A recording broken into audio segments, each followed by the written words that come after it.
Bollywood star hero Vishal చేసిన కొత్త ప్రయోగమే రత్నం.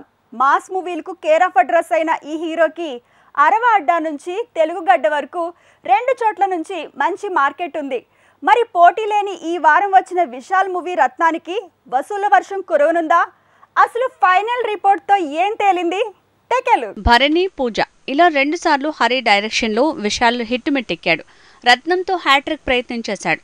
మొత్తంగా ఈ మాస్ మూవీ వరల్డ్ వైడ్ గా విడుదలైంది. థియేటర్స్ లో పోటీ లేని టైంలో సందడి చేస్తోంది. ఇక రత్నం మూవీ కథ విషయానికి వస్తే, ఎమ్మెల్యే పన్నీర్ స్వామి అనుచరుడిగా ఉండే హీరో రత్నం పన్నీర్ స్వామి కోసం ఏం చేయడానికైనా సిద్ధపడే వ్యక్తిగా కనిపిస్తాడు.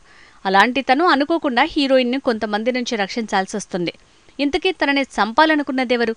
హీరోయిన్ కోసం హీరో ఎందుకు లైఫ్ రిస్క్ చేస్తాడు అనే కాన్సెప్ట్ తో వచ్చింది రత్నం మూవీ. రత్నం మూవీలో పాత్రకు తగ్గ పర్ఫార్మెన్స్ తో భరణి, పూజా మూవీస్ ని గుర్తు చేశాడు విశాల్. ఇక హీరోయిన్ తో పాటు మిగతా ఆర్టిస్టులు పాత్రకు తగ్గట్టే పర్ఫార్మెన్స్ తో ఆకట్టుకునే ప్రయత్నం చేశారు.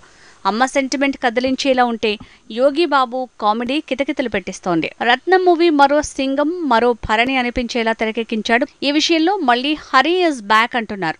ఈ విషయంలో కోలీవుడ్ లో మంచి రెస్పాన్సే వస్తోంది. కాకపోతే కథనం రెండింట్లో కొత్తదనం లేకపోవటం మైనస్ గా మారింది. ఇక రత్నం మూవీకి దేవిశ్రీ మ్యూజిక్ మ్యాజిక్ చేసింది. ఓవరాల్ గా ఒకప్పటి మాస్ మూవీలానే రత్నం బానే ఆకట్టుకుంటోంది. కానీ కొత్తదనం లేకపోవటం, రొటీన్ యాక్షన్ డ్రామా అవటంతో మిక్స్డ్ టాక్ పెరిగింది.